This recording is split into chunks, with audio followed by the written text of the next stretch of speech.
Hello, everybody, and welcome into the Apples and Genos Fantasy Hockey Podcast. My name is Nate Groot-Nibblink. I'm the creator of Apples and Genos, originator of the Zero G Draft Strategy, and in this podcast, Blake and I are going to talk about the biggest hotshots and have-nots of the last couple of weeks. Let's get it.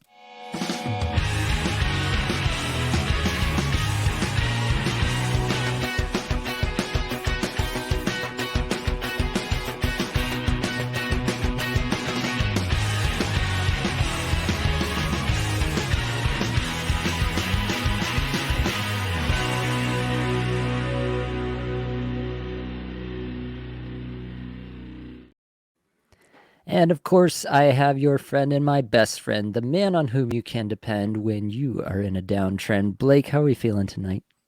Oh God! Well, how would you even know? You're never in a downtrend, buddy. You're always just reaching for the stars. So yeah, but I appreciate the kind words. That's nice, Nate. I'm feeling very well, buddy. This week in fantasy, oh God! I mean, I talked a little bit about this on Friday, but this is the type of week that keeps you coming back for more, right? This is like when you go out on the golf course and you hit like that beautiful, like 260-yard drive off the tee. You're like, yeah, I can do that again. No problem. That'll keep you golfing for the next 5 years.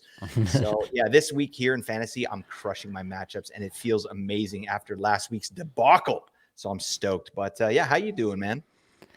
I'm doing well. 50-50 in my leagues right now. I'm in a fight to the end with Raj. Actually, I'm watching the Ducks Preds game that's going on pretty closely. I need like one more point from Yossi, and then I can beat Raj in that matchup.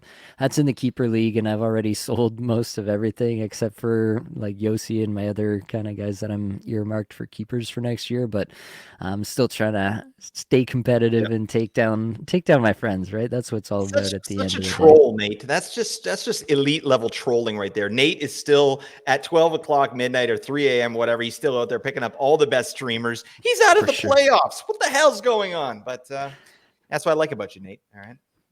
Yeah, well, in that league, actually, it does matter, right? Because the winner of the consolation there gets the first pick for next year. So I am trying to stay Oh competitive for that yeah, purpose forgot at the about that. very least. I don't know where am I placed in that league. I don't even know. I don't remember. Yeah, I don't know either. We can probably look it up after the fact. I'll We look could at it talk later. about it offline. He might be number one. Blake might be number one in that league after this week. It's unconfirmed reports, but he might be. Allegedly. Allegedly. All right. On that note, let's get into some news and notes. And let's start with some updates from today. We got actually a whole bunch of stuff that happened in the games today. So Clayton Keller left the game tonight, did not return, sounded like an upper body issue. So obviously all these ones that we're getting that came in today as a result of the games today, you're not going to have any real details. Hopefully we get something tomorrow on each of these.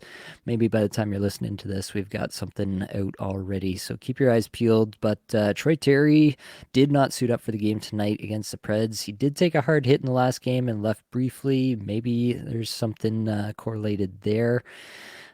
Brett Leeson drew into the lineup and kind of just drew straight into Troy Terry's spot, and he's got an assist in this game already. So good for you, Brett Leeson. But yes, obviously, Troy Terry, we don't know anything, like totally undisclosed what's going on. So keep your eyes peeled on that one. It's too bad, too, because Terry had been on absolute bender up to this point in the last few weeks here.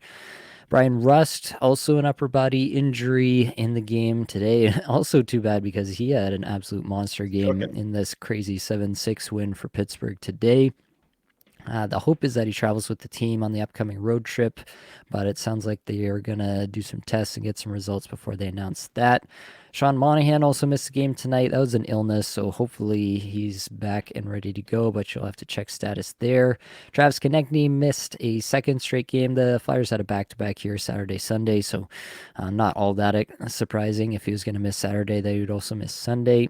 But again, we need to have some sort of update on Konechny as well. And then Joel Eriksson Ek, another one that's really tough to stomach with how hot he's been as of late. Took an awkward hit into the boards on Saturday toward the end of the game. Says the coach there is saying, I don't know his name, Jay Hines. I don't know who he is. Love but your ketchup. He's saying he should be fine, but still questionable for next game at the moment.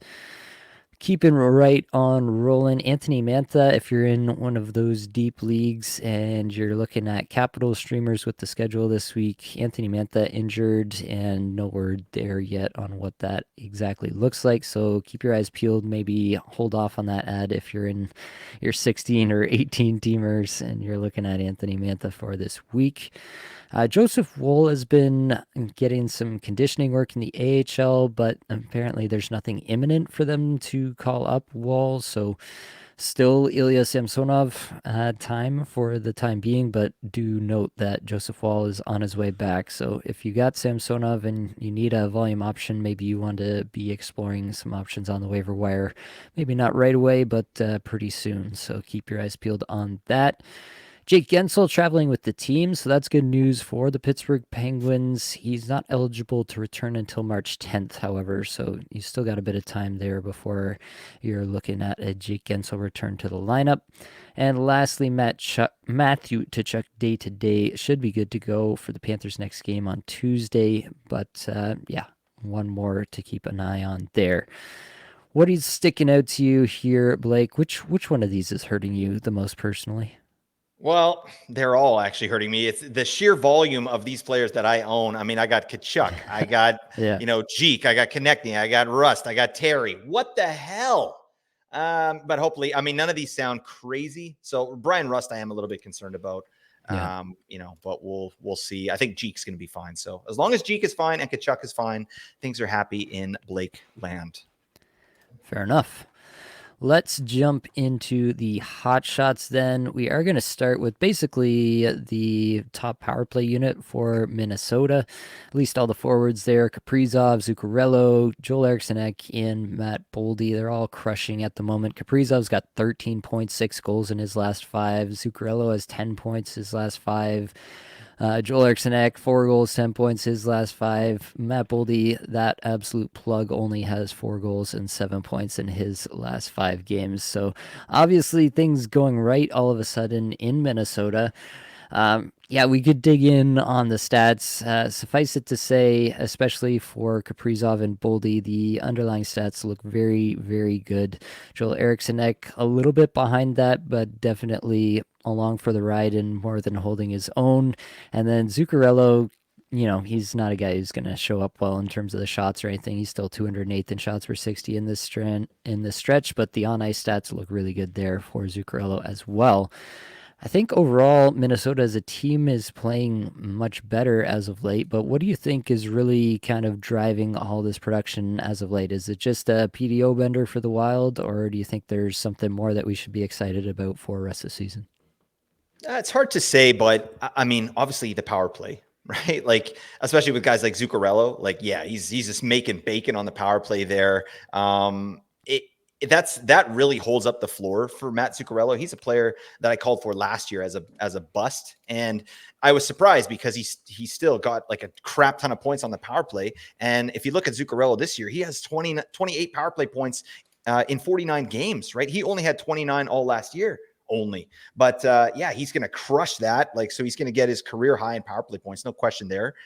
So yeah, Zuccarello is probably the one out of these 4 where you're like, it's not exactly sustainable per se, but like his access to that power play is going to keep him cooking here. He's on an 84-point pace, but yeah, putting that line together, that top line, Kaprizov, Boldy, and Jeek, that has been, it's something that we called about or called for last year, tons of times early this year. Like, when are they going to put Boldy with Cap? Well, yeah, I'm so glad that they have, because these guys are popping the hell off. And I mean, when you got guys like, it's just a perfectly set up line, isn't it, Nate? Like, Jeek is this defensive beast, he's bringing the periffs, and Kaprizov and Boldy are just out there just flying. I mean, Boldy in particular, my God, it's not exactly like his statistics and underlying metrics are great, but when you watch the game too, it's like those plus the eye test and watching what Boldy's doing, like he looks electric out there, and he's just absolutely engaged. So yeah, long story short, these guys are cooking it, and I don't see it really going down anytime soon. I like to look at shooting percentage as well. Like, they're all shooting pretty much, yeah, close to 20% or over. I mean, Cap is shooting 29% over the last 5 games, but it's nothing super crazy. I mean, yeah, that's high, and that's going to come down. But usually when I see something like, oh, he shot 48% over the last 5 games. Like, okay, that's coming down. But when you see someone shooting like, Joel Eriksson Ek, for instance, is shooting 23.5% over the last 5, that might not come down that much, right? Like it will come down, but it's nothing crazy. So they're obviously on a hot streak here, a bender, but I'm loving these guys. And you know what else I love about Minnesota? They're fighting for a playoff spot. So that means they're going to go all out to win. So all your top guys on Minnesota are going to be getting buku minutes out there in the most important times. You're not going to getting this garbage like, benched because he, missed an assignment or, took a bad penalty. It's like, no, you're getting these players out there in all times because they need points and they need to win. So anyways, I'm super stoked on these players. I wanted to ask you, Nate, about Matt Boldy. What do you think he's approaching kind of superstar status? I know this is a player you've been really high on in the past. I'm high on him now, but where do you see him moving forward in terms of like just superstar status? Is he a supplementary guy here, or does he kind of have his own gravity? I think he definitely does. So he clears a lot of metrics that I look for, right? Last year, 10.2 shots per 60. This year, just over 10 shots per 60 on the season. But the individual scoring chances for per 60 have come up in a big way this year, and that's really exciting for me. So I'm really into that. The ice time just over 18 minutes. In the last little bit, it's been higher, like 19 plus. So that gives them a little bit more juice as well. And then really what's exciting is the on ice stuff this year has taken another huge step forward. Like honestly, he's got better on ice stats than Kaprizov on the season, which is pretty wild to say. But that's the part that's really got me excited about Boldy. The one thing that might hold him back in terms of like absolute superstar status, I thought we might see a kind of a more linear ascent in terms of the IPP. In his first year, 61%, last year, 64%. I thought he might take another step this year just in terms of like the share of the offense. And this year, he's regressed back just a little bit, back down to 60%. So, that could just be variance in a one season sample. He very well could ascend to that, but in terms of projection moving forward, you would have liked to see him take another step this year in terms of the IPP and kind of feel like this is continuing to be a player who's commanding a greater share of the offense. Overall, still really excited about Boldy. I think he's got 90-point potential in the league at the very least, and I do think if he continues to grow from this point onward, then 100 points isn't out of the question. But I don't think he's trending towards like absolute superstar status, but definitely star status, like point per game plus, I think will be the expectation for Matt Boldy moving forward from this season, in my opinion.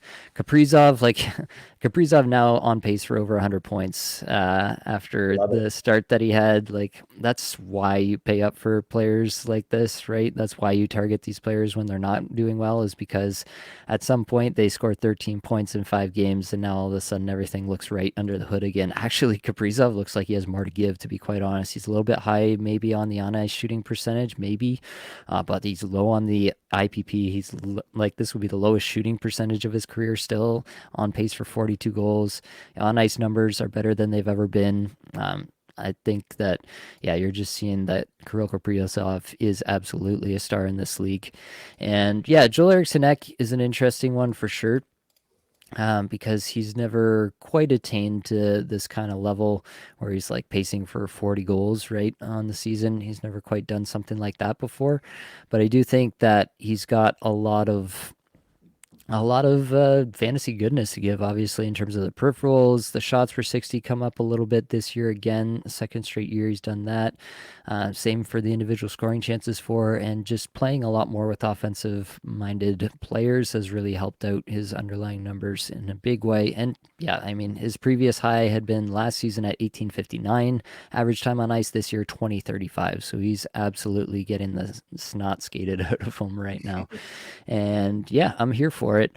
I don't think that Boldy or Joel Eriksson Ek rather is the kind of guy who will absolutely dominate. Like, I do feel like this is kind of like a ceiling case for him in terms of the production. Outside of his one outlier year back in 2020-21, where he shot 15.8%, He's never shot better than 11.6% till this year at 13.1. So this does feel like kind of on the upper end of what is possible for him in terms of the efficiency and all of that, and in terms of the on ice shooting percentage as well. But that's not to take anything away from Joel Eriksson Ek. It's just to kind of set some expectations on what we might think of him moving forward. I don't think he's more than this, and we should consider this as kind of a best case outcome for him, in my opinion. But yeah, overall, really happy with the Wild. Zuccarello's still kind of the odd man out there. I think he's going to have some good stretches here, and I think he's still like fringe viable as like a better than your waiver wire kind of player, but not by a whole lot. So that's where Zuccarello currently sits for me with this current configuration of the Wild lineup, but still having access to that power play and all these guys on that power play, that's still going to keep him up there for sure. So I'm generally okay with that as well. And continuing to roster him, I'm just kind of, yeah, lowering my expectations there somewhat. Maybe you should raise them, Nate. This man got 4 assists. The Zucchini man. Oh, yeah. I love Zucchini. All right, let's move on. Fair enough. Fair enough. Maybe I should.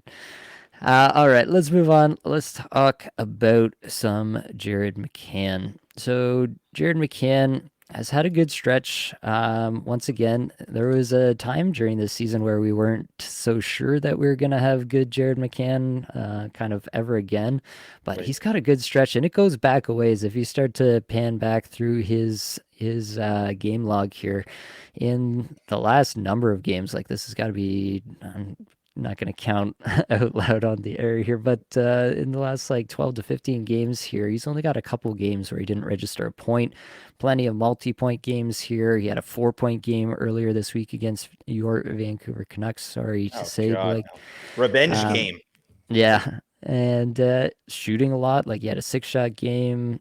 Obviously, the concern with McCann, like even through all of this, the highest ice time that you see is like not even 18 minutes a night. Yep. So you still got that concern where he's just going to have to be wildly efficient, which McCann is one of those players who you kind of feel can be wildly efficient. He has been wildly efficient in the past, including last year. So you feel like that's maybe a little bit more possible with him than some of these other players. But definitely it's hard to just have a ton of confidence in Jared McCann for the rest of the season, isn't it? Just given the situation there. What's your takeaway on McCann and this hot streak that he's been on?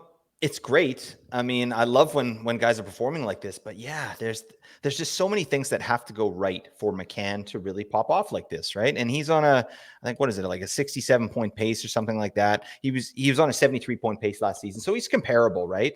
But yeah, wildly efficient, minimal, like he's averaging 16:30 time on ice for the season. That's not, I mean, that's not what I want to see. But obviously that's how they roll here. That's how Dave Haxtell rolls in Seattle. And that's fine. But I don't know. This guy, as long as you didn't spend too much draft capital trying to get Jared McCann, this is one of those guys that's just like a boring fantasy piece that is going to do what he does and get you points like, 25 goals, 21 assists already on the season. That's nice. I don't even really have a feel for this player because I really stay away from Seattle players. And he's not even getting like his power play percentage, his power play share on the season is 48.7. That's bizarre. This is their best offensive player. And he's not even getting over 50% time on the power play. I mean, I don't know. It doesn't make any sense, but clearly a valuable player. I think Vince Dunn and Jared McCann are the players that you should have on Seattle, right? And I could see McCann going this way for the rest of the season, right? Cooking at this type of pace, maybe 70 points, 65, 70 points. That seems reasonable, but it's not sexy, right? And I don't know. Has anyone ever targeted Jared McCann in a fantasy hockey trade? Like, you know what? I think I want some Jared McCann. I think I want 16 minutes of Jared McCann on the regular. You take whoever you want from my team, buddy. I mean, I don't know. But do you have McCann anywhere, Nate? I do have McCann in the Apples and Geos Patron League, actually, and Ooh. I've been enjoying the fruits of his labor there. But yeah, I have the same kind of qualms about it for sure. I'm gonna hang on for now. Like, there's definitely no reason to move off right now. You know, if you can find a trade for Jerry McCann and find somebody who might be a little bit more stable, I'm valuing stability more and more, you know, as we're getting Yeah. closer to the end of the season here and as my teams are shaping up and I'm looking at buys and things like that. If I'm looking at a buy, then I'm really looking at what are my core players and how confident am I in them, you know, for those 2 weeks where it's going to matter. If I have a buy through the first round of the playoffs and I've got 2 weeks to really kind of hone in on what I want my team to look like, I want my team to look like guys that are going to be consistent and I can Yep. count on them. And I really just don't know if I can count on Jared McCann. So that's kind of where I'm at with him. Definitely enjoying the production, willing to ride it out, but I'm definitely not, you know, just absolutely smitten and thinking that there's no way nothing ever changes here. So keeping my eyes peeled on his deployment and all the rest of it there in Seattle. We alluded to this earlier, but Troy Terry, before missing this game here tonight, was absolutely kicking up a storm. And it's kind of interesting, right? Because he had 3 multi-point games in his last 5, and he also had 2 games where he had nothing, and literally only had 1 shot in one and 2 shots in the other. So he did kind of have a feast or famine approach here, but 2 3-point games and a 2-point game in that stretch. He had a 7 shot game in there. He's definitely doing some stuff. The ice time is a little bit around, up and down and around. I guess I would say between 15:11 to 18:03 in that 5 game stretch most recently. So it's not ideal, I will say, is the deployment recently for Troy Terry. You know, you'd kind of hope that with the Ducks the way they are and really not having anybody else, that they would just absolutely lean into Troy Terry, play him 21 minutes a night, and that would be it for the rest of the season. That's not been the case so far, and so that's given me a little bit of worry just in terms of, you know, assuming that the issue that he missed the game with tonight is a relatively minor issue and he's back relatively soon.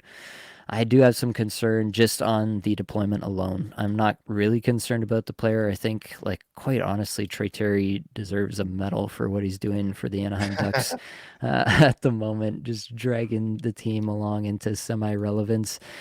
Maybe that's why he's missing the game. He's helping Yeah. them out too much. They're trying to tank here, and he's doing too much for them. I don't know, but yeah, I think the world of Troy Terry, the player. I think, you know, in a different market, like if he was the guy playing right wing with Panarin and Trocheck in the Big Apple, like everybody would know who Troy Terry is, and he'd be on pace for like 90 points right now.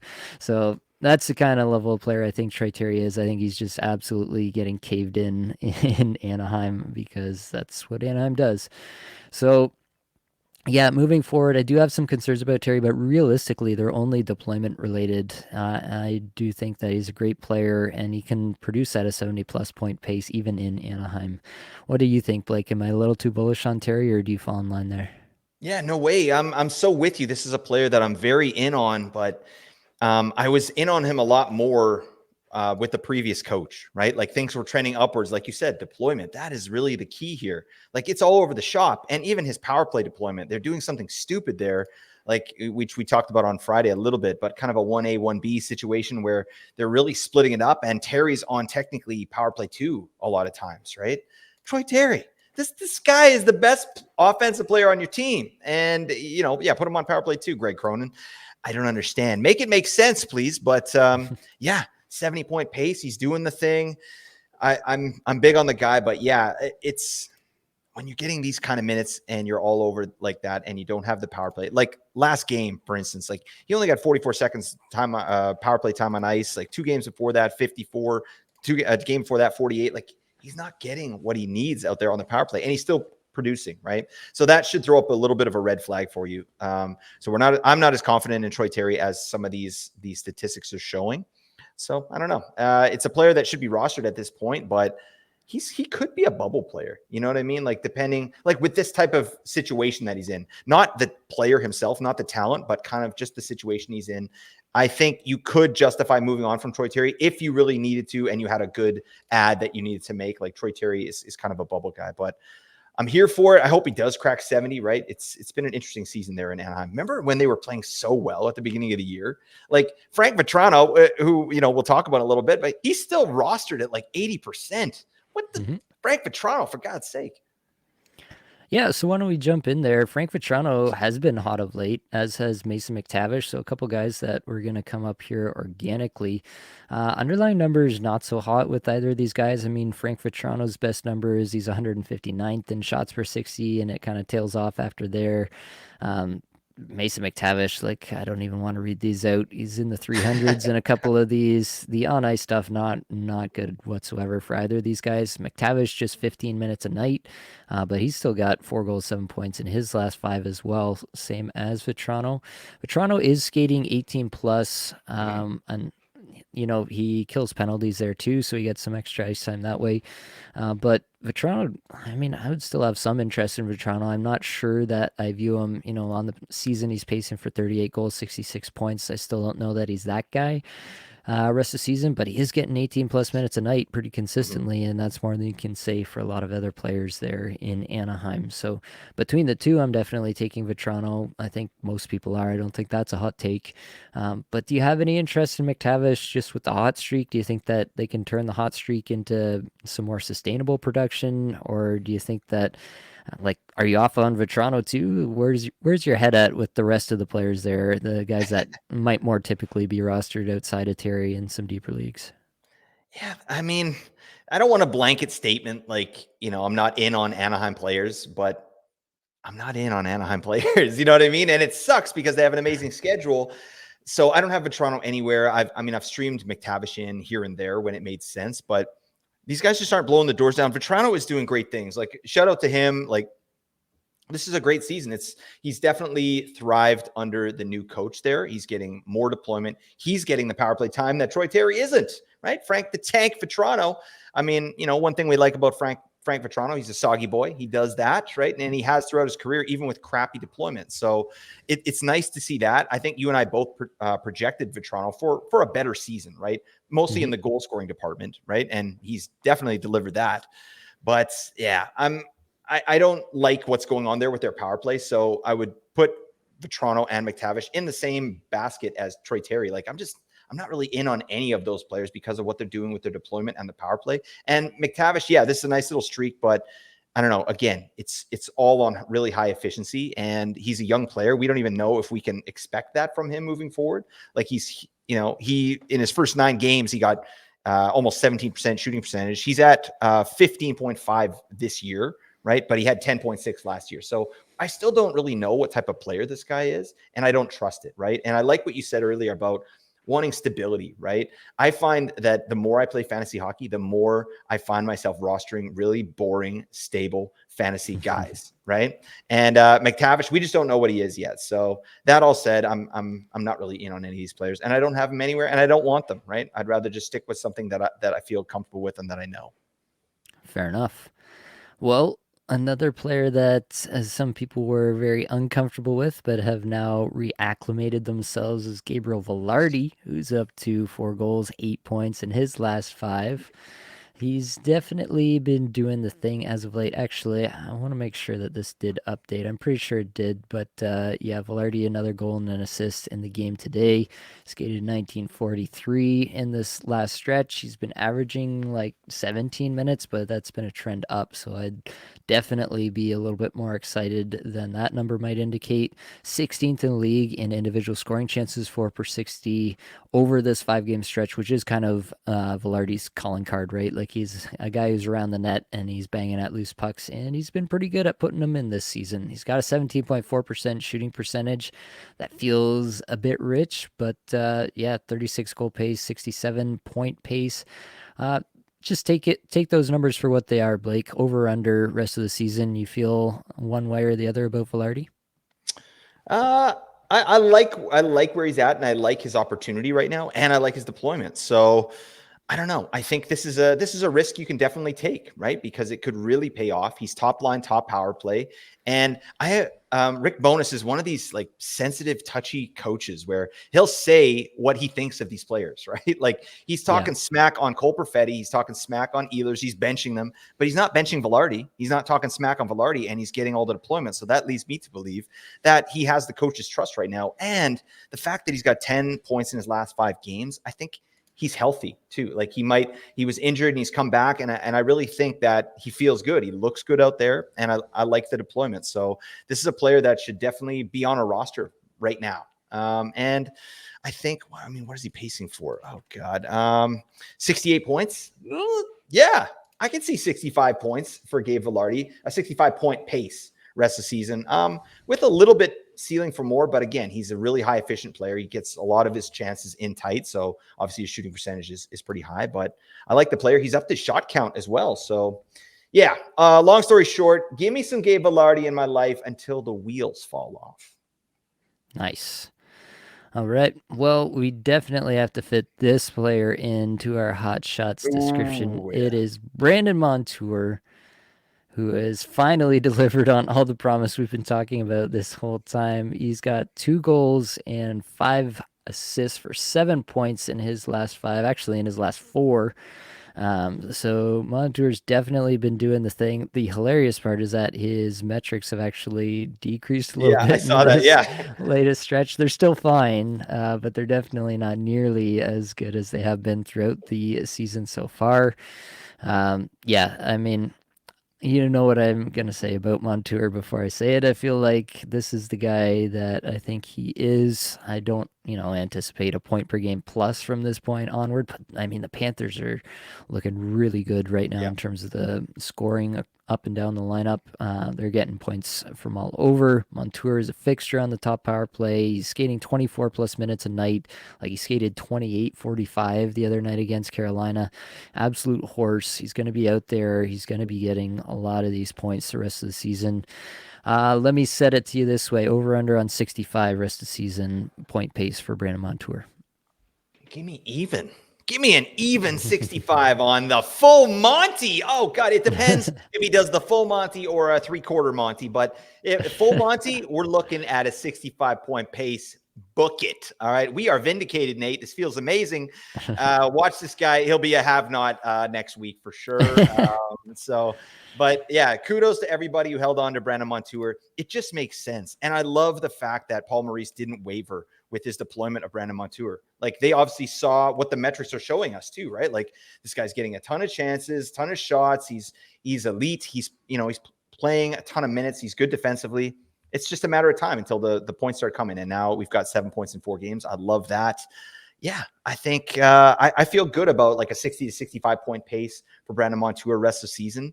Yeah, they just look great. I love the Panthers. Like it's such a fun team because they underachieved in a lot of ways last year, just in terms of their conversion, especially at even strength. And Montour still had a 70-point season last year. So I'm just excited about this team. Guys like Sam Reinhart popping the hell off like he is this year. I think Sam Bennett is going to have a nice little end towards the season here. He's starting to put some pucks on net, chucking pucks.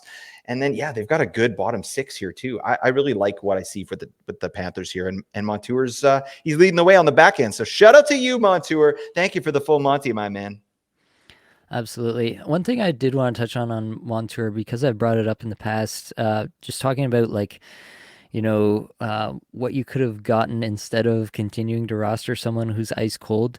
The difference with Montour and a lot of other players that I would actually consider doing this for, like I talked about one example, I dropped Nick Ehlers early in the season this year when he was just mired down the lineup. And then he got up the lineup, the Velarde injury happened and a few other things happened, and he got up the lineup, and everybody's like, oh, this is why you hang on to Nick Ehlers. And I was like, yeah, but I mean, he kind of tanked you for like 6 weeks first before he was any use to you.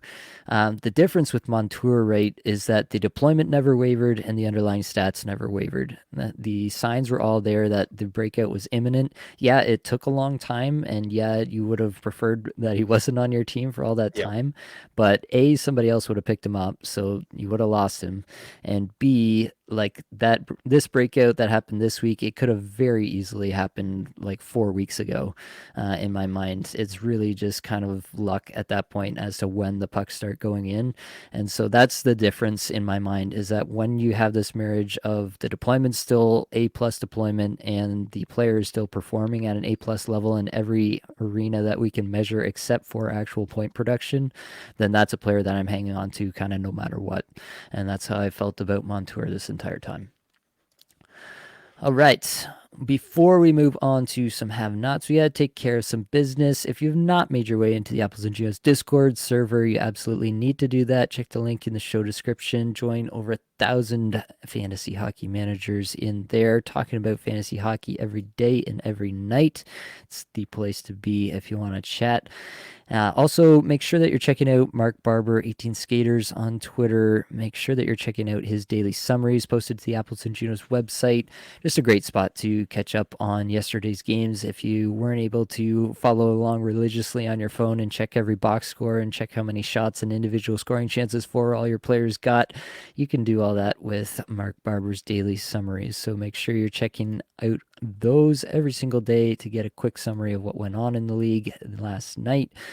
If you need some more help with your team heading into playoffs here, check out the Apples and Geos Patreon. $5 a month. You can get answers to all your questions from yours truly. For $10 a month, I'll give you a team review. We can sit down, go through your team in depth, think about what trades you might be able to make, think about what adds and drops you might be able to make, think about how to optimize for your playoff schedules, all the rest of it. We can do that together. And if any of this has been of value to you so far, if you're on YouTube, like and subscribe goes a long way to helping us out. If you're listening on audio, rating a review on whatever platform you're on would be stellar. Blake, you ready for some have-nots? I can't wait, buddy. This is going to be super. All right, let's start with your Vancouver Canucks, Elias All Lindholm. right. Yeah, Lindholm has not exactly been what we thought he was going to be since the first game. Things were looking pretty good for Elias Lindholm, and then the last 5 games, just 1 assist in the last 5 games has not been quite so hot for Elias Lindholm. So I'll kick it to you right away, Blake. What are you seeing with Lindholm? What do you have different expectations now than when he first came over? What are you thinking? Yeah, it's just one of those things. And I've brought this up before in the past, but like, remember when Ryan O'Reilly came over to the Leafs last year and got a hat trick, and you're like, oh, this guy's going to pump goals. This is going to be amazing. Look at this player we got. He just needed a new environment. Like, no, I don't think that Lindholm is that type of player, to be honest. Like, yeah, he's got some goals, and he got 2 goals in his first game. He had another 2-goal game, but yeah, it's a brand new team. He's learning new systems, right? And he's trying to fit in with a pretty well-established team. So I think Lindholm's true value is actually in real hockey, like actual hockey, as opposed to fantasy, right? I'm not sure that we see him bump up like to previous career highs. Like he had an 82-point season in 2021, 64 points last year. Like, I think the 82 points is the outlier. I don't think that Lindholm is this type of player. That said, he's super valuable, but like his conversion rates have slowly gone down. Like in his big year, he shot 18%, which is really nice. Then 12% last year. Now he's shooting 8.6% this season. And most of that was with the struggling Flames. I think that's just access to Johnny Huberdeau right there. You play on his line or on the power play. No, you're not getting any points for some reason. He's catching strays on the Apples and Genos podcast here, but that's fine. But yeah, that said, I think he is a little better than what he's shown here. So, I mean, find a happy medium, right? I think we could see like a 60-point pace rest of the season for Elias Lindholm. He's going to be great on the power play. He's going to be great defensively, but I wouldn't expect that this guy's going to pop off on offense. They have guys that already do that, right? He's just going to supplement them where he needs. He reminds me of like, if you remember the West Coast Express, I know it might be a little bit before your time, but he's like Brendan Morrison, right? Mm-hmm. He's Brendan Morrison. He's playing with guys like Naslund and Bertuzzi. Let them do the work. This guy's there to be responsible defensively and chipping with the odd point. Plus, his floor is going to be super solid because he does have access to that power play, and he's been a good power play performer in the past. So, yeah, all that to say, again, 60-point pace I think is reasonable for this guy, with maybe a touch more if he gets hot. Yeah, it's kind of It's kind of a weird one for me with Lindholm. Like right now, he's not even playing with anybody of note. Connor Garland and Arshdeep Baines were his line mates in the last game. Mhm. That's not where you want to be if you're Elias Lindholm at even strength. He is still on the top power play. I mean, I feel like it's almost written in the stars that he has to be top power play and has to be Yeah. in the top six for the vast majority of the rest of the season, if not all of it. He is still averaging over 20 minutes a game the last 5 games, so that part I'm not too worried about. The underlying numbers are just so bad right now. Yeah. 320th in shots per 60, 351st in individual scoring chances for per 60. So like this is a player that is really hard for me to recommend, but it's also kind of feels like a pretty good time to potentially scope out a trade if you are Mm. into Love that. Elias Lindholm. And the thing here is, I feel like this is just kind of like a really big boom bust play where it could go pretty wrong because we've seen players. And anybody remember Timo Meyer last year going to the Devils and how that worked out for the rest of the season? Everybody thought that would be gangbusters. It was not. Like that could be the situation here. It just doesn't work for whatever reason. Switching teams in season not easy for different players for a variety of reasons. That could be the situation here, but the ceiling is so high, right? And playing alongside the stars that they have there in Vancouver, both at even strength and on the power play. So that part makes you super excited again about Elias Lindholm, and they do have a pretty solid playoff schedule, so that part gets you a little bit excited. I mean, I might kick tires on Elias Lindholm in a few places. I'm not gonna go overboard and like sell the whole team for him, sell the farm for him. But if somebody out there is pretty panicked about Elias Lindholm, if they're scrapping to make the playoffs and I'm sitting pretty, then I am interested in potentially sending some sort of offer and see what I can get done for Elias Lindholm. Do you think you're gonna be that bullish, Blake, or are you gonna be maybe taking a little bit more of a hands-off approach? Yeah, no, I love that. I mean, if it makes sense, this guy, he's certainly a buy low, right? Like this guy has had an 82-point season. And again, we just talked about Brandon Montour, like having that great deployment, and that never wavered. And I don't think that Lindholm's deployment is going to waver. And I also don't think he's going to stick with that line that he's on at even strength. But his deployment is great. He's going to get 18 to 20 minutes a night because he plays shorthanded, and he's going to get that power play time. So yeah, it is a boomer bust play, but the bust part isn't exactly a bust. It's just uninspiring at the very worst. Yeah. You know what I mean? But they have a great playoff schedule, as you said. They have a bunch of off nights, so I like that as a buy low because it's not like it doesn't feel like a league winning play. It's just a smart move that's going to get your team marginally better with the chance to make it a lot better. Right. All right, let's move on. Let's talk about Baby Dry. Rupe Baby drive. Hintz, 1 assist his last five Oh games, just God. over 18 and a half minutes. The underlying metrics pretty atrocious. 336th in shots per 60, 267th individual scoring chances for per 60. On ice numbers, not much better. 173rd in Corsi for per 60, 157th in scoring chances for per 60. On the season, pacing for 33 goals, 72 points. I definitely thought we would see better from Rupe Hintz this year. I also didn't think he'd be averaging just 17-15 in terms of time on ice on the season. So that's definitely been lower than expected.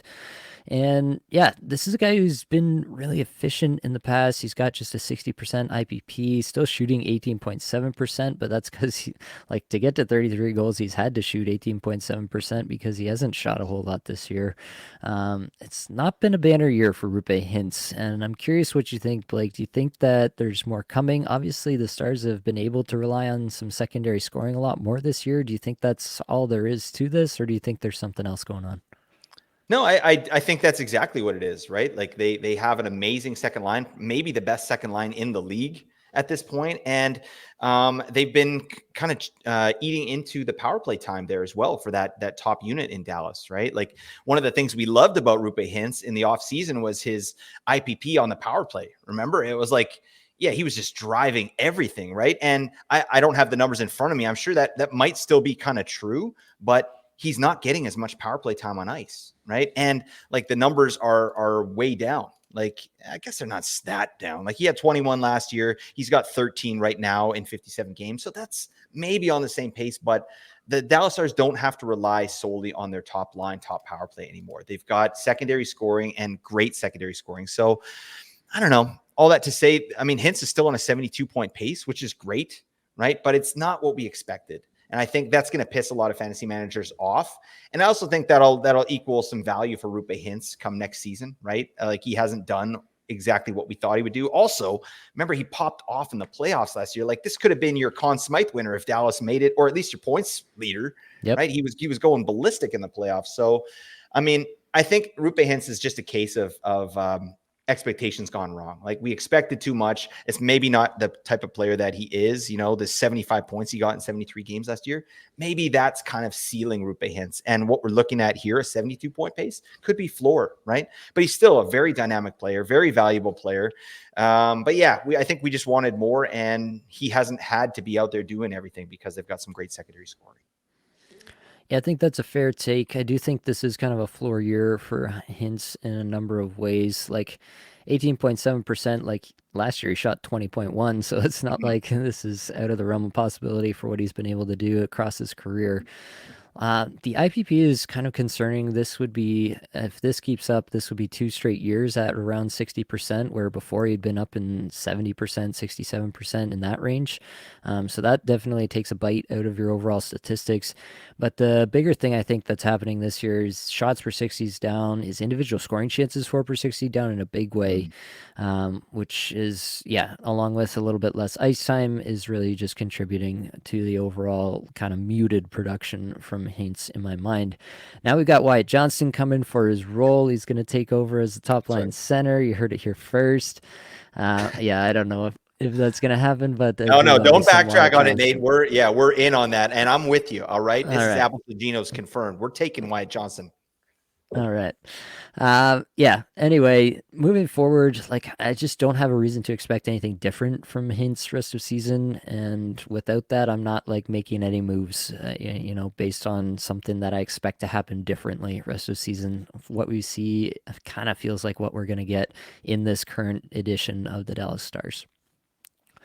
Let's check over on Trevor Moore. I know this was a player that a lot of people were very excited about early on in the season. He was scoring at like a 50-goal clip at one point, 50-goal pace. Now just 1 assist his last 5 games, still getting about 18 and a half minutes a night, which is about as good as you can possibly hope for on the Kings. 61st in shots per 60, 67nd in individual scoring chances for per 60. On ice numbers not quite as good. 95th in Corsi for per 60, 125th in scoring chances for per 60. Pacing for 31 goals, 54 points on the season. What's your current status on Trevor Moore? Is he now relegated to streamer status? Is he still above that for you? What's your take? Oh God, I hope not. I have him in 2 spots, and I don't want to drop him. Damn it. This is a player to me that is shown out in the metrics that we love, right? But I think what I'm learning more and more about Trevor Moore as the season goes on, he's a chucker. All right, he chucks pucks. That's what he does. He doesn't necessarily do it in an efficient way, right? And that said, like this year is his highest shooting percentage he's ever had, 11.7, and he's still 1 point in his last 7 games, right? Like this is the kind of player we're looking at here. So I don't know. I think he's probably overachieving a little bit in his shooting percentage as well. So that could probably come down a little bit. So less goals for more. He's not getting very much power play time. He's moving down the lineup at times here, but this is a very good player. He's a very talented player. I like when he's going, this is a guy that shows out. He reminds me of Owen Tippett, right? Just without, the hits and stuff like that. But he has that kind of profile where he's just chucking pucks, tons of shots. But it doesn't necessarily equal production. So I don't know. I don't want to drop Trevor Moore, but I mean, yeah, if like we're getting close to playoff time here. So this guy's a bubble guy. If you need to get off Trevor Moore, by all means do that. Like the Kings do have a 4-game schedule this week upcoming. So I wouldn't do it this week most likely, but yeah, it's not looking great for Moore. And I'm not sure that it's going to come back up, to be honest. Yeah, I kind of feel like this is about what we should expect from him moving forward, somewhere in this range. His individual scoring chances for per 60 have legitimately come up this year, and he's maintained that kind of throughout the year. The shots have trailed off a little bit, so a little bit of the volume has gone away. But definitely, this feels like a player who is in kind of a prime situation this season. I don't know if he's ever going to have as good a season as this season again, but in this current iteration of the Kings, same as we talked about hints in the current version of the Stars, I do feel like Moore is more or less this kind of like 31 goal, 54-point player. And so I think that's plenty valuable for fantasy purposes Yep. in most leagues. He's going to shoot and provide you a bunch of that. He throws some hits. He's not a big time hitter, but he throws some hits too. So he's valuable in some ways to you. And I just think that we probably got a little bit too ahead of ourselves in a lot of Yeah. cases on who he might be. And yeah, he's definitely a player who I think has taken a good step this year in his current situation. I like to see that, but it's not a player that I ever got quite as excited about as a lot of other people. And this is kind of why, because yeah, even when he takes a step, it's still not, like truly elite production. It's just another step along the way, and he can be a contributing member of a good fantasy team. All right, let's talk about some defensemen. So I want to kind of do a compare and contrast in some ways. You know, it's easy to put Keel McCarr in here. He's only got one assist his last 5 games, but I don't know if there's anybody in the entire planet who's actually legitimately worried about Keel McCarr. He's still on a 20 goal, 93-point pace on the season. Like he's still 10th amongst all defensemen in shots per 60, 7th in individual scoring chances for per 60. Like, I don't know if there's anybody out there who's actually worried about Keel McCarr. I'm certainly not. But there are a bunch of other guys who people have been like pretty excited about, I would say, at various points throughout the season. And I think it's going to be a little bit of an interesting exercise. So let's go through it. I've got 5 names here. Oh my And God. I think that they all fall into a relatively similar spot for me. And I want to see if we can do a little bit of a mini ranking here. But I've got Seth Jones, I've got Brock Faber, I've got Luke Hughes, I've got Brent Burns, and I've got Jacob Chikrin. So of these guys, I guess I would have to say like Seth Jones right now is the best individual underlying metrics, like ninth in shots per 60, Yeah. ninth in individual scoring chances for per 60, while skating 28 minutes a night for Chicago right now. Yep. He's got only 2 assists to show for it, but that's kind of Chicago for you, right? And so, if you're just going off the metrics, maybe you'd love Seth Jones, but then you think about the situation there, and it's reflected a little bit in the on ice stats. Even though his stats are so good, the on ice stats are still pretty pedestrian. 50th in Corsi 4 per 60, 63rd in scoring chances 4 per 60, and on the season they're even worse. So you got Seth Jones there. Then the guy in the best situation is also the guy with the worst metrics. You got Brock Faber, who's got only 1 assist in his last 5 games, in stark contrast to all the other members of the Wild who we mentioned in the hot shots earlier, those forwards. Similarly, skating tons of minutes, 26 plus minutes a night in the last 5 games, but 162nd amongst defensemen in shots per 60. That's got to be like actually almost one of the Yeah. worst marks in the entire league. Yeah. Is there that many defensemen? Is that what I heard? Yeah. 49th in individual scoring chances 4 per 60. So that's better, but it's nothing to write home about. 86th in Corsi 4 per 60, 30th in scoring chances 4 per 60 is Brock Faber. And then, you got Luke Hughes, who's kind of similar in some ways to Faber in terms of good situation you might get excited about, skating 23 minutes a night. On ice numbers terrific for Hughes, 4th in Corsi 4 per 60, 3rd in scoring chances 4 per 60 last 5 games. But the individual stats are not great. Similar for Brent Burns, his shots have kind of gone away, but he's still like taking shot attempts. He's 10th in Corsi 4 per 60, but 125th in shots per 60, so he's just not hitting the net. On ice numbers pretty good there. And then Jacob Chikrin still continuing to have really solid numbers kind of across the board, but only 1 goal, no assist to show for it his last 5 games. And we know Ottawa's had their struggles since Jacques Martin took over there. So now that we've kind of gone through a little bit of the statistical profiles the last little bit, I've given you some time to think, Blake. Can you give me some sort of ranking on these guys for the rest of the season and help our listeners out? Oh God. Okay. Well, did you throw Cale McCarr in there? Because I'll take Cale McCarr at 1. Yeah.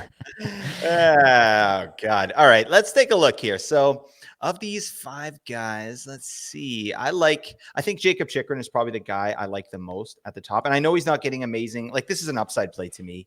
Obviously, he's getting power play 2 there in Ottawa. And I think that Chikrin is like an elite stash because I think he might get moved here at the deadline.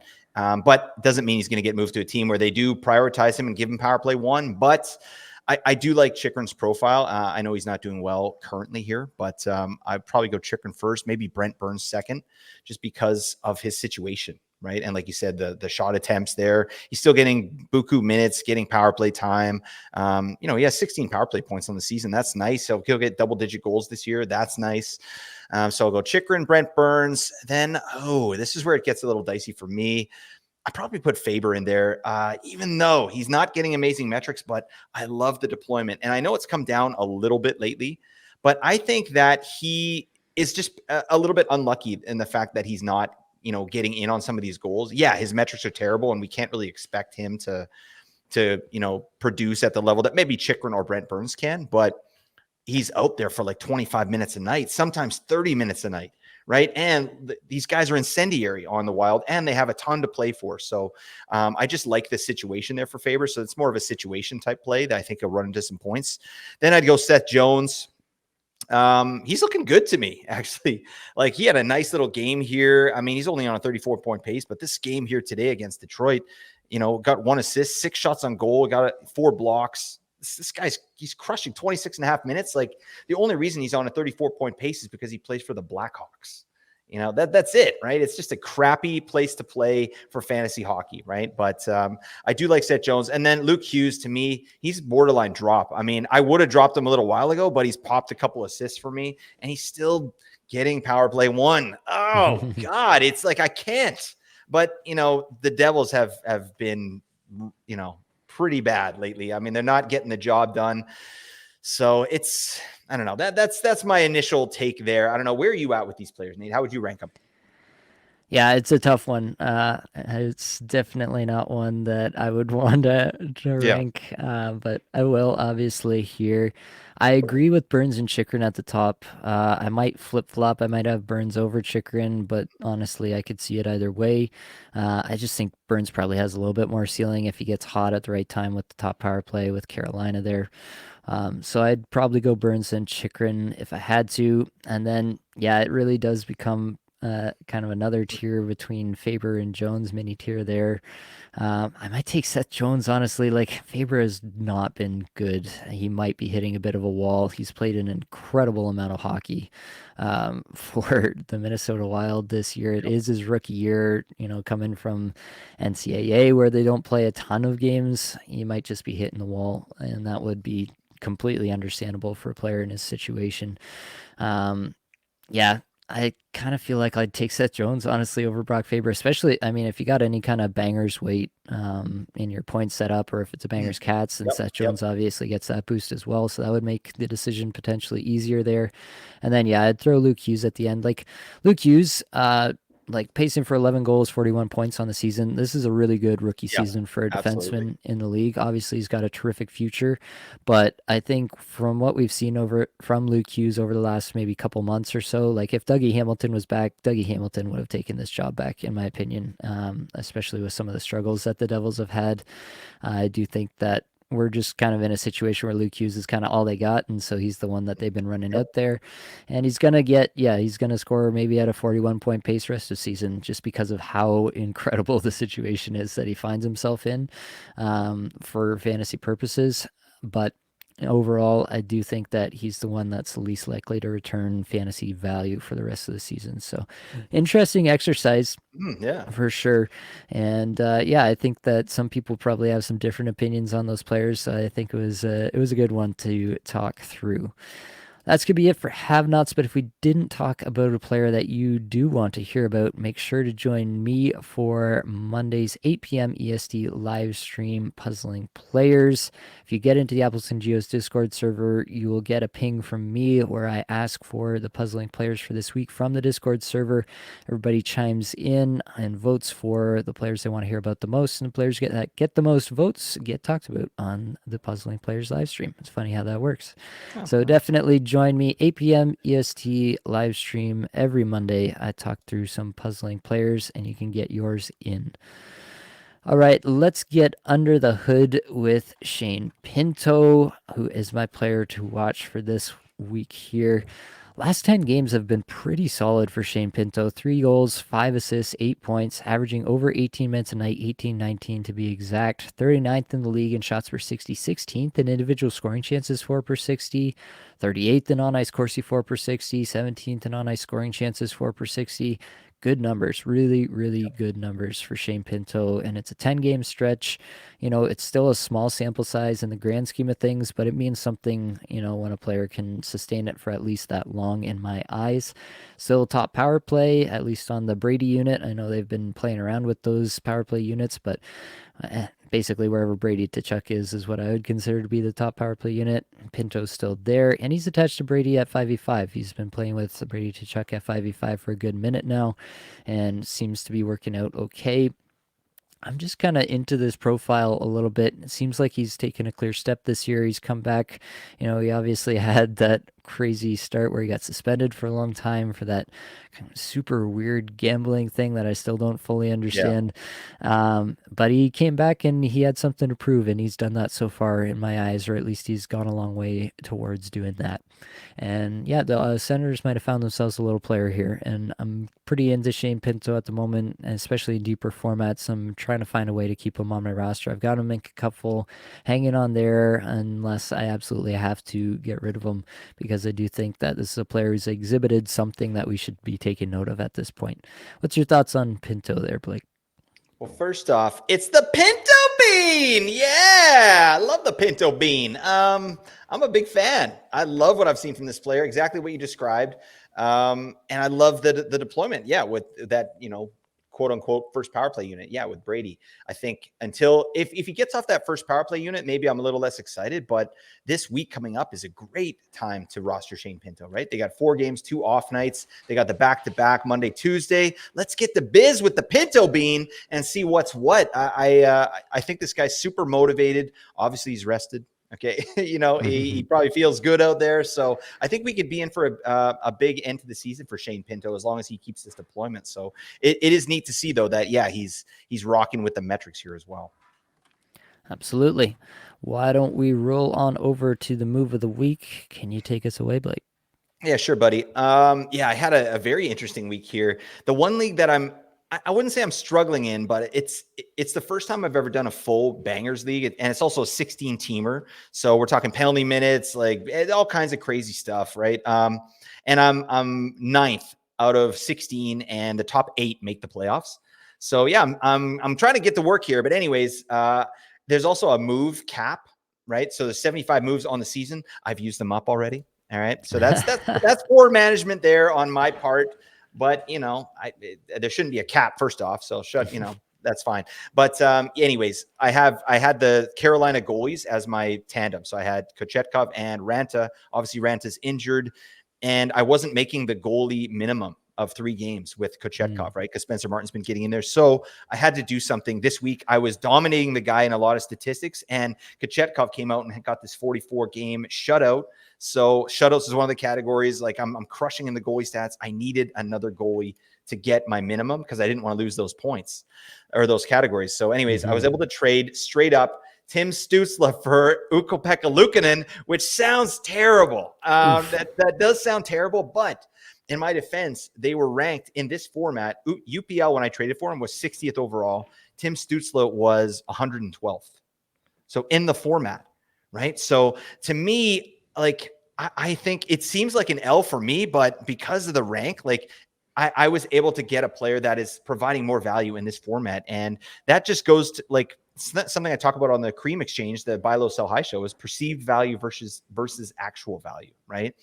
So it really pays to know your format and to take advantage where you can, right? And like this, it was a bit of a Hail Mary for me, but when he accepted the trade, I was like, oh, wow, this is awesome. And then I felt kind of scared because I was like, Timmy Stutz for UPL? Who the hell in their right mind would do this? But, I was able to get UPL in, and he's won 2 games for me, and I was able to take all the goalie stats because of UPL and Kochetkov having a decent week. So, and I ended up winning that matchup. So that's I don't know. I just think know your format and definitely just tinker and like use that big name value. Stützle is a big name, but he wasn't ranked as high as UPL for some reason in this format. So there you go. All right.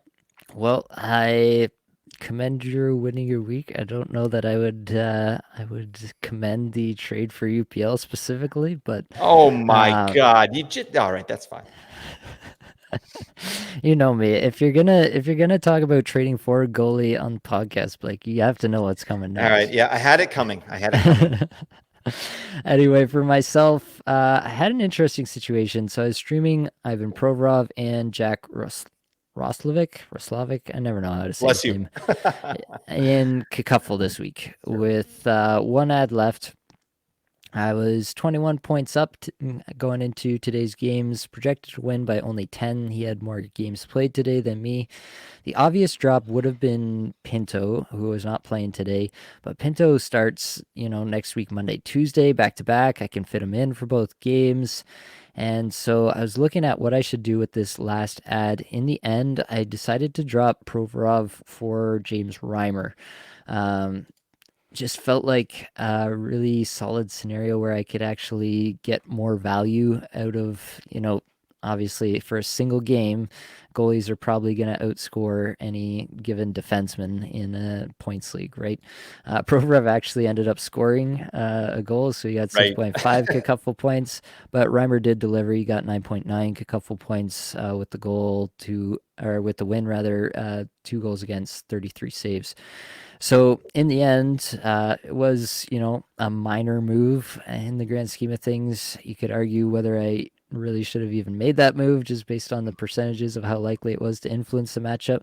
But I wasn't feeling too strongly about, Provorov in general. Like, I don't Yeah. know who could Why have would you? possibly predicted Worst him to score a haircut in goal, the league, Nate. Oh my right? God. You seen this man's hair? Damn. Get a comb, buddy. What are you doing? But anyway, that was the move that I made this week. So it's probably one of the riskier moves, and I'm still honestly not even completely sure how I feel about it. It did obviously end up netting me more points for this week, points that in the end I didn't even need because the rest of my team came through in a big way and I kind of ended up crushing. But it's an interesting one to think through nonetheless, and one that I think a lot of people do have to think through. And I think part of it probably comes back to, how badly do you need this win? In this case, if I lost this week, I was probably gonna lose my bye spot. I'm currently sitting second in my Cacuffle division.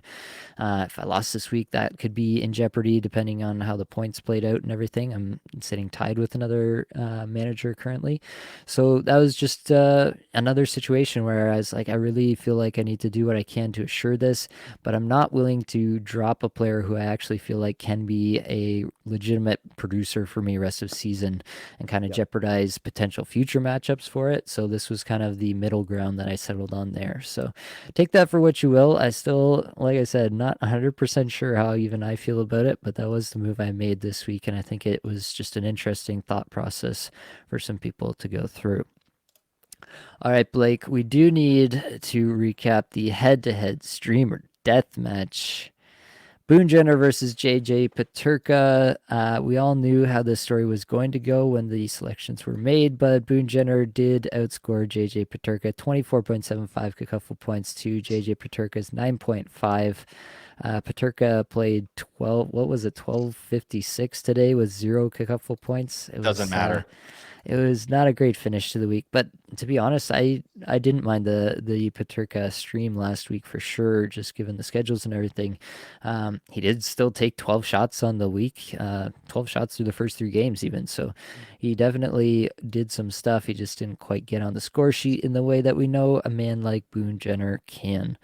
This week upcoming, we've got, oh, well, what I should say is that means that we are now tied once again, Blake. It's 9-9. We're coming down to the wire and just trading blows back and forth. I feel like we're boxers in the ring. We've been going 18 rounds and we're still staggering around, just one blow landing after the other, passing it back and forth. But this week we got my Dylan Strome and your Wyatt Johnston. If this was 2024, 2025, when Wyatt Johnston is the Dallas Stars 1C, maybe you'd feel a little better about this. But regardless, we'll see how it goes this week. I'm excited. This has been a fun mini game for us all year long, and we'll see how it goes. Anything to say for yourself, Blake, before we sign off here? Yeah, buddy, I have to make these mistakes, otherwise I'll never learn. All right. And then that's what this is all about. My personal development. All right, Boone. I'm sorry, buddy. All right. I'll never do it again. Okay, that's all I have to say about that. All right, and that's all we've got for this episode. Hopefully, it brought you some value, helped you get a little bit better at fantasy hockey today. All the advanced stats you heard today came from Natural Stat Trick, which is a terrific free resource. Many thanks to the band They're There for supplying the music for the podcast. Be sure to check out their Spotify as well. And that's it, folks. Much love.